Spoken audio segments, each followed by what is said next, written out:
APMC ખાતે બનેલા કરોડો રૂપિયાના આંગડિયા લૂંટ કેસમાં પોલીસે વધુ એક મોટી સફળતા મેળવી છે। આ કેસમાં પોલીસે વધુ 3 આરોપીની ધરપકડ કરીને તપાસને મહત્વપૂર્ણ દિશા આપી છે। ઝડપાયેલા આરોપીઓમાં અર્જુન અમલિયાર, અવિચલ પલાસ અને જિગ્નેશ હઠીલાનો સમાવેશ થાય છે। પોલીસે તેમની પાસેથી રોકડ રકમ અને દાગીના સહિત અંદાજે 11 લાખ રૂપિયાનો મુદ્દામાલ જપ્ત કર્યો છે।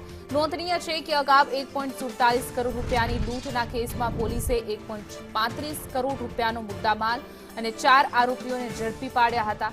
તાજેતરની કાર્યવાહી બાદ લૂંટનો મોટાભાગનો મુદ્દામાલ રિકવર કરવા પોલીસને સફળતા મળી છે। જોકે હજુ એક આરોપી ફરાર હોવાથી તેની ધરપકડ માટે પોલીસે શોધખોળ વધુ તેજ બનાવી છે।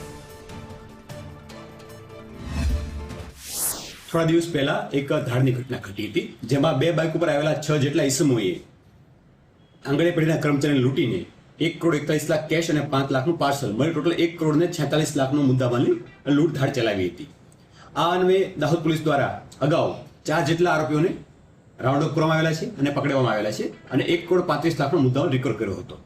બાકી રહેલા આરોપીને શોધવા માટે દાહોદ પોલીસ વિવિધ ટીમો કાર્યરત હતી। એ દરમિયાન મળેલી માહિતીના આધારે બાકી રહેલા 3 આરોપીઓ જેઓના નામ છે જિગ્નેશ હઠીલા, મંડાવો, અવિશાલ પલાસ, મોટી ખરજ અને અર્જુન આમલિયાર, છાપરી વિસ્તાર, આ 3 આરોપીને પકડી પાડવામાં આવ્યા છે અને બાકી રહેલો જે મુદ્દામાલ છે 11 લાખનો એ પણ સંપૂર્ણપણે 100% રિકવર કરવામાં આવ્યો છે। આમ અત્યાર સુધીમાં ટોટલ 7 આરોપીઓ અટક થઈ ચૂક્યા છે અને ગુનામાં ગયેલ 1,46 લાખનો જે મુદ્દામાલ છે એ 100% સંપૂર્ણપણે રિકવર થઈ ચૂક્યો છે।